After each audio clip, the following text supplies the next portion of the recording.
చెప్పండి. అలాగా, సరే అండి. ఏమైంది? ఎప్పట్లాగానే మన అబ్బాయికి ఈ అమ్మాయి కూడా నచ్చలేదంట. అందుకే మీ తరపు వాళ్ళని పెళ్లి చూపులకు రావద్దని చెప్పాను. పోయినసారి మీ వాళ్ళు కూడా వచ్చారుగా, అదేమైనట్టు? మా వాళ్ళు కనీసం సగం దూరం అయినా వచ్చి వెళ్ళారు, మీ వాళ్ళు అసలు రానేలేదుగా. ఏంటి? ఏం లేదు ఫంక్షన్కి నాడి గారిని పిలవడానికి వెళ్తున్నాను, త్వరగా సిద్ధంగండి. నా మనవరాలు వాడిని చేసుకోవడానికి ఒప్పుకోవడమే ఎక్కువ. వాడు గొప్పోడో కాదో తెలియదు గాని వాడు అదృష్టవంతుడు కాబట్టి నా మనవరాల్ని చూసుకోవడానికి వచ్చాడే. నువ్వు చూస్తానే ఉండు, నా మనవరాల్ని చేసుకోవడానికి ఫారెన్ సంబంధం ఎత్తుక్కుంటూ వస్తుంది.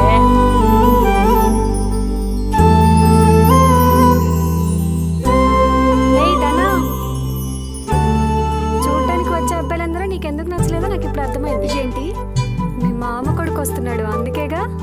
ఎప్పుడో చిన్నప్పుడు చూశాను, తను ఇప్పుడు ఎలా ఉంటాడో కూడా నాకు తెలీదు.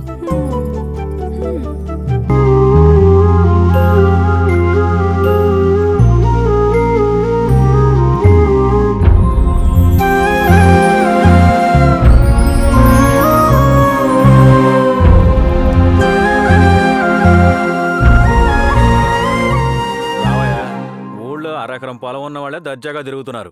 ఊరిని పాలించేవాడు కొడుకు అయి ఉండి కూడా నువ్వు సింపుల్ గా వస్తున్నావు. నేను వీడిని మన ఊరికే దూరంగా ఉంచుదాం అనుకున్నాను, కానీ ఎక్కడా మనం అనుకున్నది జరగదు కదా. ఊరి మీద ప్రేమ ఎక్కడికి పోతుంది? మీరు వదిలేయాలనుకున్నా అది మిమ్మల్ని వదిలిపెట్టి పోదు. ఆ ప్రేమే మమ్మల్ని ఇక్కడికి తిరిగి రప్పించింది. ఇదిగో తాళం చెవి, అందరూ గుడికి వెళ్దామా?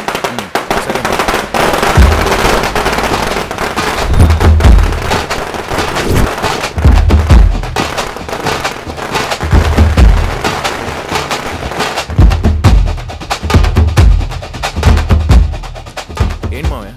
జనం మన కోసం వచ్చారు. వాళ్ళు మన కోసం రాలేదు, జనం ఉన్న చోటకే మనం వచ్చాం. గుళ్ళో జరిగే అన్నదాన కార్యక్రమాన్ని మనమే కదా ప్రారంభించాలి.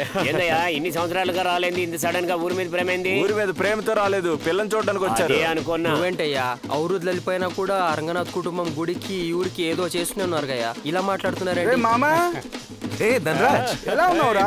బాగున్నారా? ఏరా, మలేషియా నుండి వచ్చే వాళ్ళందరూ టాటూలు వేసుకుని వస్తున్నారు, నువ్వు మాత్రం పంచ కట్టుకుని ఊరోళ్ళ వచ్చావు. ఎవరన్నారా మలేషియా నుంచి వచ్చిన వాళ్ళందరూ టాటూలు వేయించుకుంటారు? కబలి సినిమాలో ఉందిగా, అచ్చా అలా రావాల్సింది కదరా.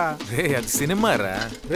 మలేషియాలో ఉండి ఏదో ఫొటోస్ తీసి వాట్సాప్, ట్విట్టర్, ఫేస్బుక్ అకౌంట్స్ లో వేయచ్చు కదరా. అవన్నీ నేను యూజ్ చేయను రా. యూజ్ చేయవా? ఏంట్రా, ఇక్కడ ఉన్న లోకల్ బాయ్స్ టిక్ టాక్ అని ఫాస్ట్ గా ఉంటాను. మామా, ఇదే మన బ్యాచ్. వీడు ఎస్ఐ పోస్ట్ కి ట్రైనింగ్ వచ్చాడు. మూర్తి వీడి మెంటల్ మనీ, వాడు హుస్సేన్. వీడు ఎప్పుడు ఎస్ఐ అవుతాడని ఎదురు చూస్తున్నారు. ఎవడ్రా వీడు? మామా, ఈ మెంటల్ మనీని నిన్న ఎయిర్పోర్ట్ లో పికప్ చేసుకోమని చెప్పా, అది మర్చిపోయి వీడిని పికప్ చేసి తీసుకొచ్చాడు. అరే పాపాత్ములారా, ఇతను బదులు నన్ను తీసుకొచ్చారా? అవును. ఏరా, మనిషిని మార్చి తీసుకురావచ్చు కానీ సైజులు మార్చి తీసుకురావచ్చా? బురదగుంటలో పడతావు, ఇటు పక్కన నిల్చో. ఇంకా మాల వేసుకోవడం అవసరమా నీకు? తీరా. మామా, వెల్కమ్ టు అవర్ విలేజ్.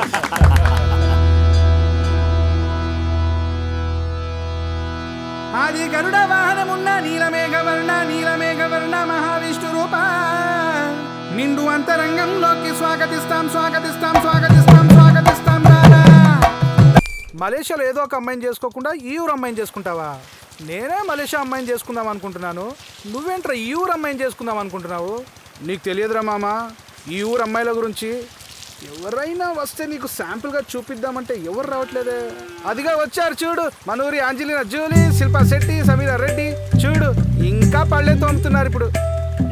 ఏంట్రా వాడితో అంటున్నావు? ఎవర్రా అమ్మాయి?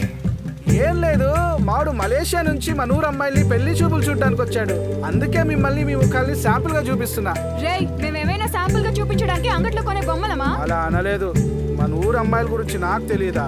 ఏంట్రా వినపడట్లేదు? ఏం లేదు, మన ఊరు అమ్మాయిలకి జుట్టు చాలా పొడవు అంటున్నా. అబ్బాయి గారు ఉన్న హైట్ కి ఊర్లో పిల్ల దొరకడం చాలా కష్టం అని చెప్పు. అదే నేను చెప్పా, వినట్లేదే. సరే, ఇంతకీ అబ్బాయి గారికి ఎలాంటి అమ్మాయి కావాలంట? కొంచెం అనుకోగా ఉండే అమ్మాయి కావాలి, ముఖ్యంగా చేపల పులుసు వండే అమ్మాయి కావాలి. ఈ ఊళ్ళో నాయనమ్మలే చేపల పులుసు బాగా వండుతారు, వాళ్ళు ఓకేనా? లేకపోతే నేను అప్పుడే చెప్పరా, మనకి ఇలాంటి వాళ్ళు సెట్ అవ్వర్రా.